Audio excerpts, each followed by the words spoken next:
y de arreglarse un poco el pelo. «Parece estar divirtiéndose mucho, señorita Winnie», señaló el duque. Ella no respondió, y después de un momento él agregó: «¿No tiene ninguna queja hoy? No puedo creer que mi campo de heno sea lo único que la divierta». Tratando de enrollarse el pelo, Tamara respondió: «No solo no tengo ninguna queja, su señoría, sino que tengo mucho que agradecerle.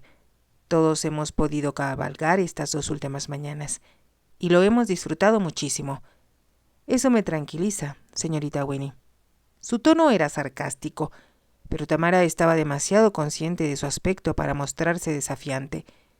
«¿Yo sé cabalgar, tío Howard?», exclamó Baba.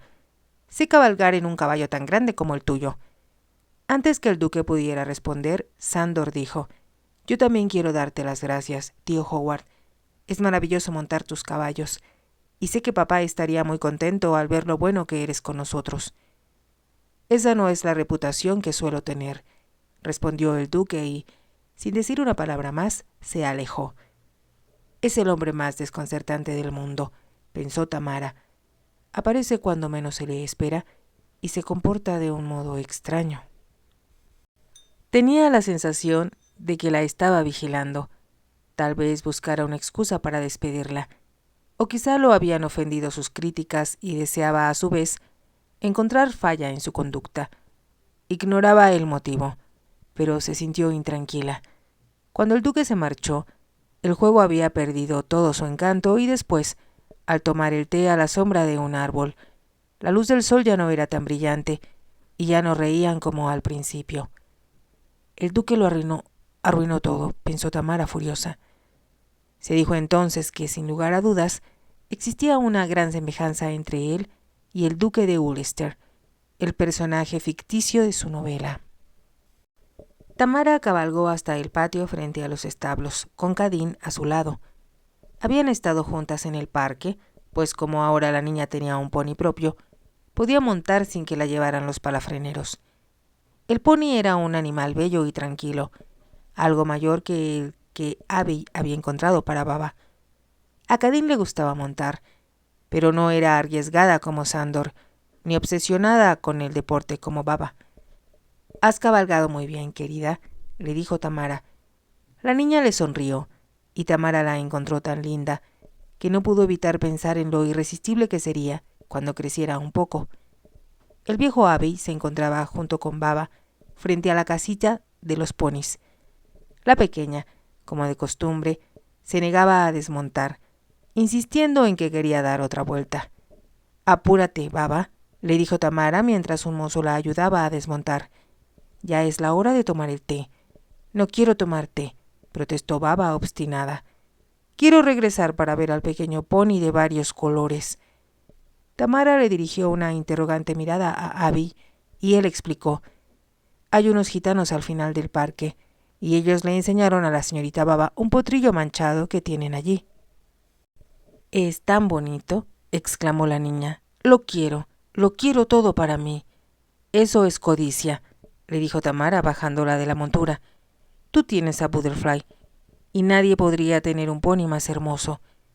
Baba besó la nariz de su pony y le dio un pedazo de zanahoria que uno de los mozos tenía ya listo. Tamara iba a alejarse con la pequeña cuando vio acercarse al mayor Melville.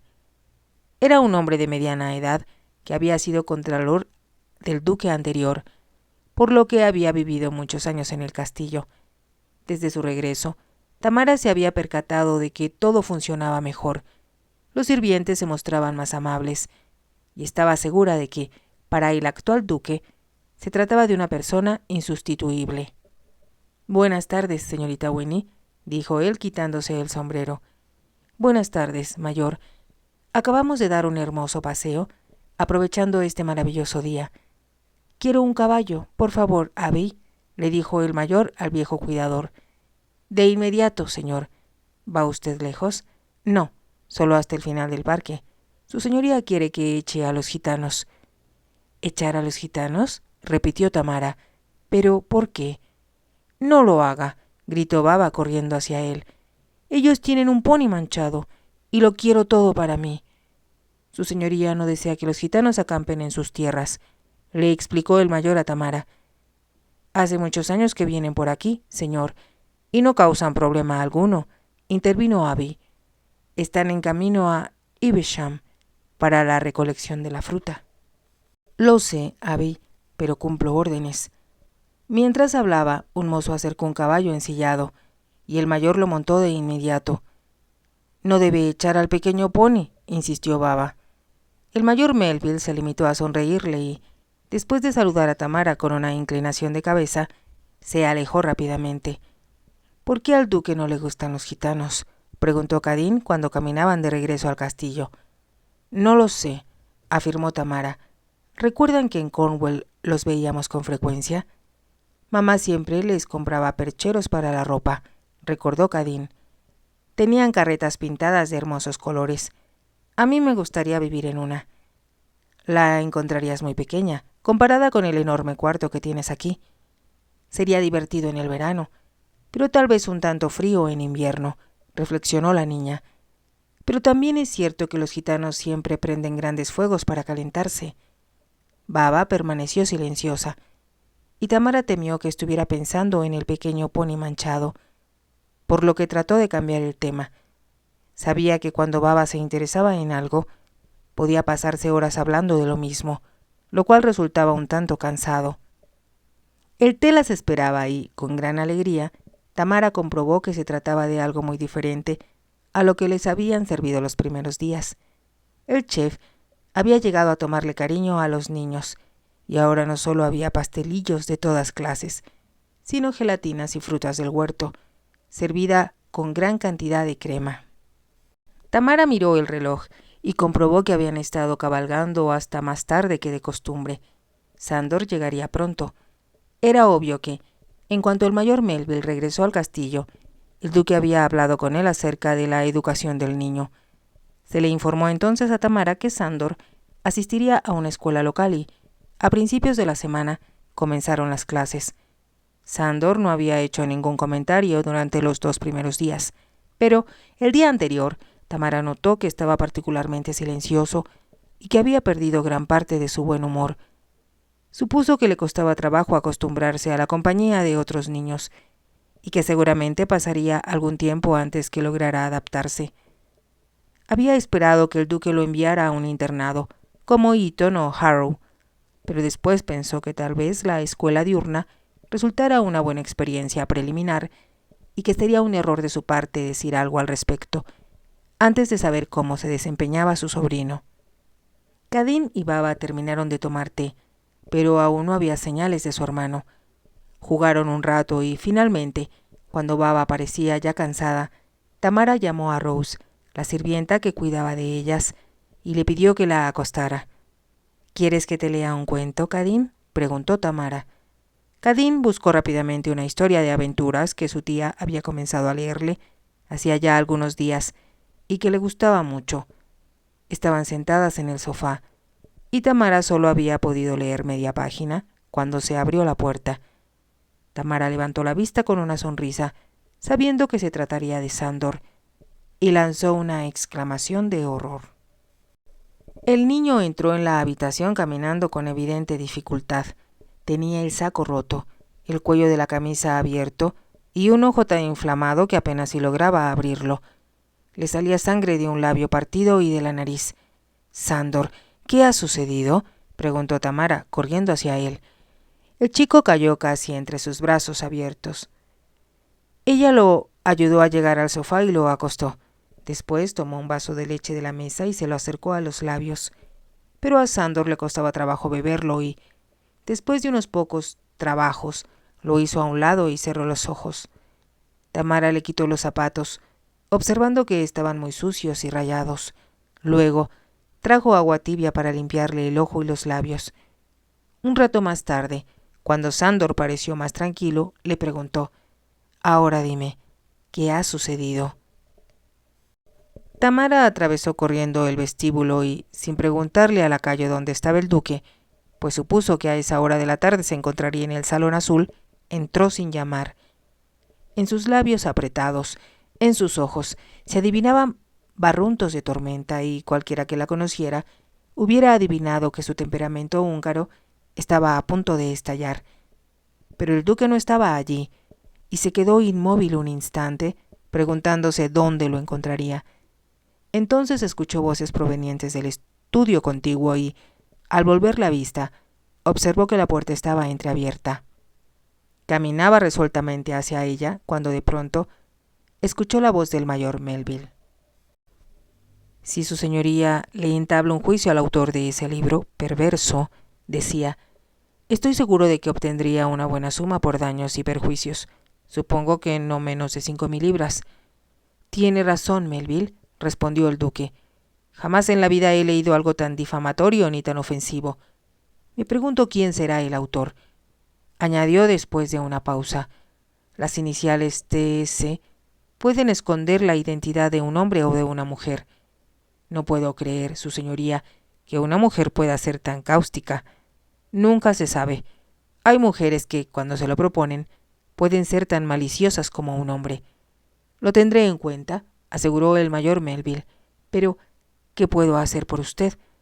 Hubo un largo silencio y Tamara contuvo el aliento. Sabía perfectamente a qué se referían los dos hombres. El día anterior había recibido una carta a su nombre, que le envió el señor Lawson, a nombre de los editores. Estos informaban que las instrucciones de no publicar la novela llegaron cuando ya había sido distribuida a los vendedores y que, por lo tanto, no había nada que pudieran hacer al respecto. Luego agregaban, lamentamos profundamente, señorita, que desee usted dar un paso así, ya que, en nuestra opinión, la novela se venderá muy bien y estamos seguros de que dentro de un mes tendremos que reimprimirla. Por el momento, le hacemos llegar un cheque por 20 libras a cuenta de las ventas, que esperamos cuente con su aprobación. Al enterarse del contenido de la carta, Tamara se había sentido muy mal. No hay nada que yo pueda hacer, se había dicho. Pero espero que el libro no se venda para que nadie pueda hacerle llegar una copia al duque. Había resultado fácil escribir con tanta hazaña acerca de él sin conocerlo, y hasta decirse que había tenido razón al hacerlo durante los primeros días de su estancia en el castillo. Pero, a medida que pasaba el tiempo, le había resultado muy difícil seguir detestándolo del mismo modo, considerando que no solo le había dado permiso a los niños para cabalgar, sino que les regaló un pony a cada una, además de haber aceptado todas las sugerencias que hizo Tamara respecto a la comida y al alojamiento. Aún creía, desde luego, que era un hombre muy dominante, que la miraba con desprecio y trataba de sorprenderla en alguna falta. Pero debía admitir, si quería ser honesta consigo misma, que desde que habló con él y se pusieron de acuerdo, no había sido el logro que esperó. Había vuelto a mirar la carta del abogado y, dirigiéndose después hacia la ventana para contemplar la vista del lago, se preguntó si, en verdad, debía lamentarse por haber venido al castillo. Él jamás leerá el libro, se dijo entonces para tranquilizarse, repitiéndose esas palabras una y otra vez. Ahora acababa de comprobar que se había equivocado. El duque había leído la novela, y los resultados saltaban a la vista. Ya son 3 las personas que me envían copias de este injurioso libro. Lo escuchó decir momentos después. 2 de ellas son parientes que están furiosos porque piensan que el honor de la familia ha sido arrastrado por el fango. El otro, un amigo, se ha ofrecido a azotar tanto al autor como al editor. Creo que debería usted hacer algo al respecto, su señoría. Por otra parte, como usted bien sabe, Melville, llevar un caso hacia la corte es darle al autor, obviamente un individuo de pocos escrúpulos, el tipo de publicidad que seguramente busca. Pero no puede dejar pasar las cosas por alto sin elevar la más mínima queja, protestó el mayor Melville. Sí, me doy cuenta, y ya he decidido qué voy a hacer. ¿De qué se trata, su señoría? Marchará usted a Londres de inmediato y comprará todas las copias del libro que encuentre. Después, irá a ver al editor y hará lo mismo con las que él tenga en su poder, y las traerá todas aquí. ¿Y qué hará con ellas, su señoría? Quemarlas. Es lo único que se puede hacer con la basura. Hacer lo que usted desea costará mucho dinero. Eso es lo de menos. Y quiero que le explique con claridad a los editores que, si vuelven a imprimir el libro, Les pondré una demanda que les hará perder hasta el último centavo». Tamara ya había escuchado antes aquella firme determinación en la voz del duque. De pronto se quedó petrificada, pues lo vio entrar al salón azul, encontrándola parada frente a la puerta del estudio. «¿Deseaba verme, señorita Winnie?» «Sí, su señoría». Él cerró la puerta a su espalda y señaló con un gesto los sillones. «Siéntese, por favor». «No». Él levantó una ceja, sorprendido, y se quedó observándola con gesto enigmático. «¿Qué sucede?», preguntó finalmente. «Se trata de Sándor. Acaba de regresar de la escuela y me gustaría que viera el estado en que se encuentra». El duque sonrió cínicamente. «Supongo que debe haber tenido una pelea. No se preocupe, todos los chicos hacen lo mismo, y supongo que le llevará algún tiempo adaptarse a su nuevo ambiente». Tamara suspiró. Casi se desmayó al llegar. Tal vez se le hayan roto varias costillas, y tiene un ojo tan amoratado que no puede abrirlo. Sándor está creciendo y tiene que librar sus propias batallas, insistió el duque con indiferencia. «Estoy de acuerdo en que tenga que librar sus propias batallas, pero no las de usted». «¿Qué quiere decir con eso?» «Sándor ha sido golpeado deliberadamente debido a usted y a su comportamiento». Habló con rudeza, pero no le importó. La indiferencia del duque había sido la gota que colmó el vaso, y Tamara sentía crecer a pasos agigantados su furia por lo que le había sucedido al niño. Sándor no quería decírselo, pero ella lo obligó a hablar, pues tenía que saber la verdad. No soportaba verlo en ese estado e ignorar la razón. «¿Me está usted diciendo que Sándor se peleó para salvar mi buen hombre?», preguntó el duque en un tono burlón. Tamara perdió el control de sí misma y con los ojos centelleantes respondió: «Sándor fue golpeado con increíble saña por 3 chicos mayores que él, que habían recibido instrucciones de sus padres de vengarse en el niño, porque lo odian a usted». «¿Me odian? ¿Le sorprende?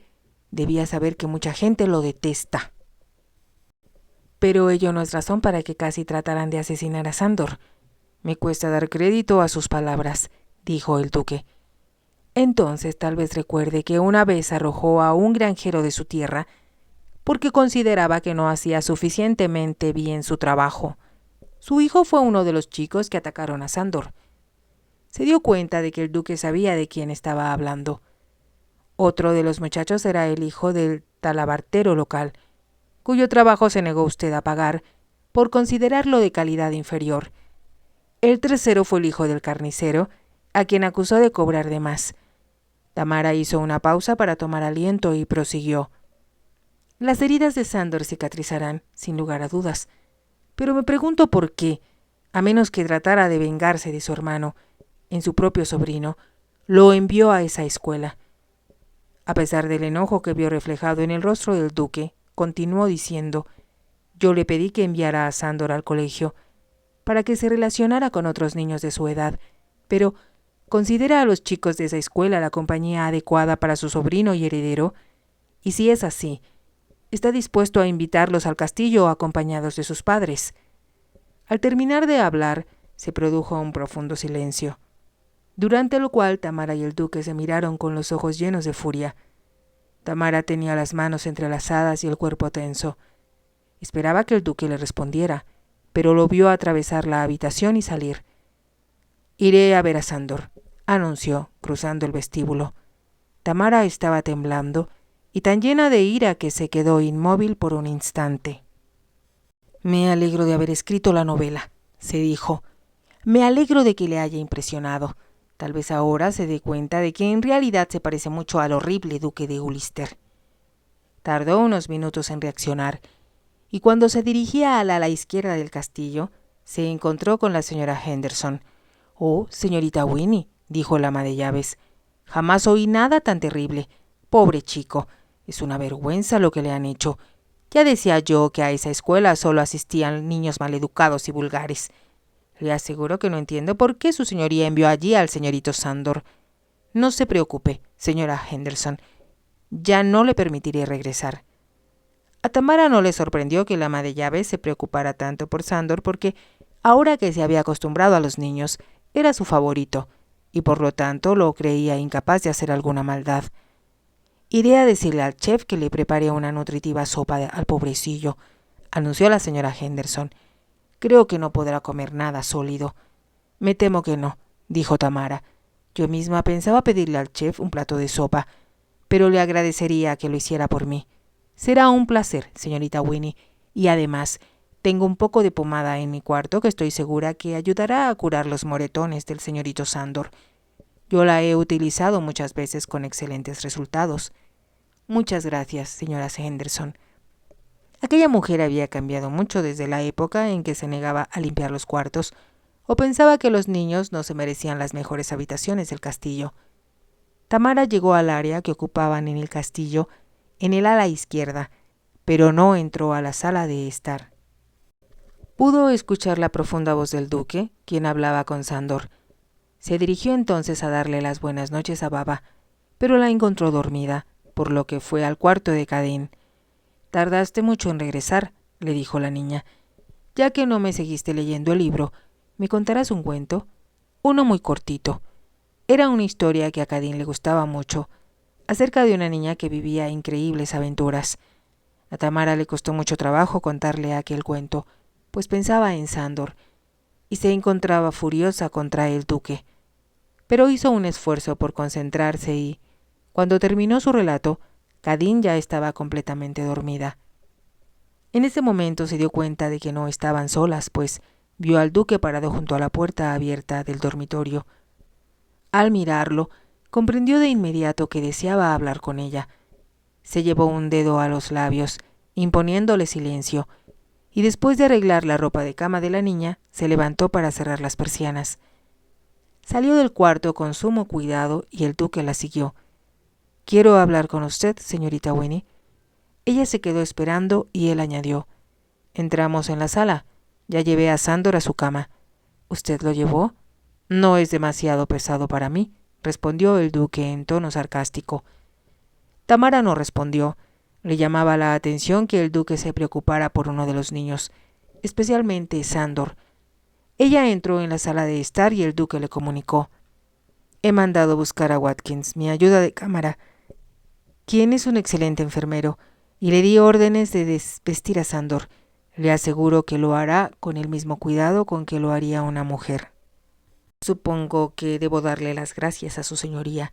No es necesario y, aunque usted no lo crea, estoy terriblemente preocupado por el estado del niño. Me alegra saberlo». En aquel momento comprendió que no debía dirigirse al duque en esa forma. Después de todo, se suponía que ella era solo una humilde institutriz, una simple empleada suya, a la cual podría echar sin miramientos en caso de que le faltara el respeto. Sabiendo que no podría soportar el abandonar a los niños, prosiguió en un tono más amable: «Espero que su señoría se dé cuenta de que la escuela que escogió para su sobrino no era la indicada. Lo sé, señorita Winnie, y se lo he dicho a Sándor. A comienzos del próximo semestre irá a Eton, y deseo consultarle a usted acerca de los maestros que no deberá tener hasta septiembre». «¿Lo enviará a Eton?», preguntó Tamara, incrédula. «Le he prometido al niño que lo haré. Lord Ronald estudió en Eton, y siempre deseé que Sándor hiciera lo mismo. Ocurre que yo también fui educado allí». «Entonces, ¿por qué?», comenzó a decir Tamara. Al observar la expresión del duque, las palabras murieron en sus labios. «Está bien», dijo el duque con irritación. «Cometí un error, y no soy tan orgulloso como para no admitirlo. Si quiere saber la verdad, me molestó el hecho de que usted asumiera que yo debía hacerme cargo, automáticamente, de la crianza de los niños». «Fue porque parecía no haber otra persona», respondió Tamara titubeante. De pronto se dio cuenta de que había sido demasiado exigente. Como el señor Lawson la había convencido de que el duque era la única persona a quien podía acudir, se había propuesto forzarlo, a pesar de que lo odiaba, a hacer lo que ella consideraba correcto.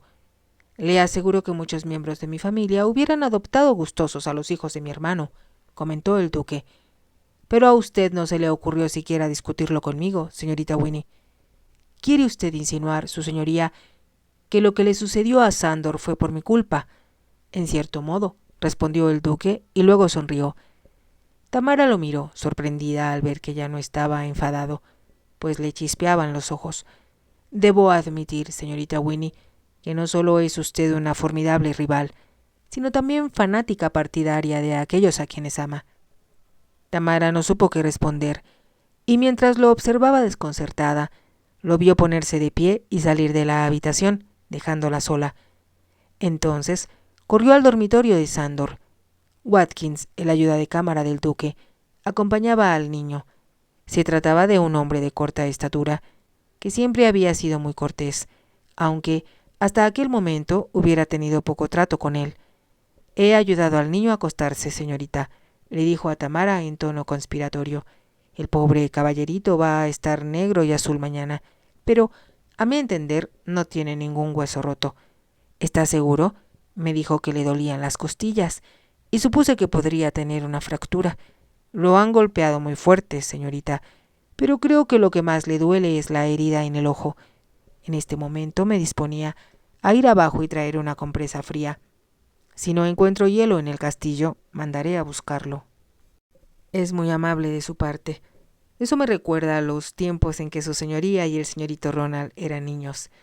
Cierta vez pelearon con unos rufianes del pueblo que trataban de dispararle a unos ciervos con arcos y flechas. Eran solo ellos dos contra media docena de chicos. ¿Y quién ganó?